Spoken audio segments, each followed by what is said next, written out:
तो दिल्ली से बड़ी खबर, महाराष्ट्र में चुनाव तारीखों को लेकर ऐलान। ये बड़ी खबर आपको बता दें, महाराष्ट्र में 20 नवंबर को होगा चुनाव।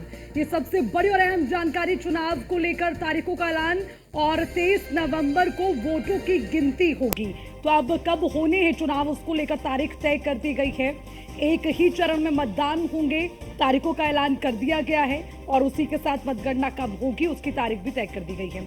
उसी के साथ यूपी की 9 सीटों पर उपचुनाव का ऐलान, ये बड़ी खबर भी आपको दे दें। उत्तर प्रदेश में उपचुनाव की तारीखों का ऐलान भी कर दिया गया है। 13 नवंबर को मतदान होगा और उपचुनाव को लेकर जो तारीखें हैं 9 सीटों पर, उसको लेकर भी तारीख तय कर दी गई है। मिल्कीपुर सीट पर चुनाव टला है फिलहाल, क्योंकि 10 सीटों पर उपचुनाव यूपी में होने थे, लेकिन अभी फिलहाल किन्हीं कारणों से मिल्कीपुर सीट पर जो उपचुनाव है वो नहीं होगा। तो 9 सीटों पर उपचुनाव होने हैं, उसको लेकर तारीखों का ऐलान कर दिया गया है। महाराष्ट्र में 20 नवंबर को होंगे चुनाव, तो वहीं पर 23 नवंबर को वोटों की गिनती होगी, ये भी आपको बता दें। तो कुल मिलाकर इस वक्त जो सबसे बड़ा इंतजार वो उपचुनाव और चुनाव की तारीखों को लेकर था। यूपी की बात करें, यूपी की 9 सीटों पर उपचुनाव का ऐलान कर दिया गया है। 13 नवंबर को मतदान होगा और ये महत्वपूर्ण तारीख जिसका इंतजार बेसब्री से था।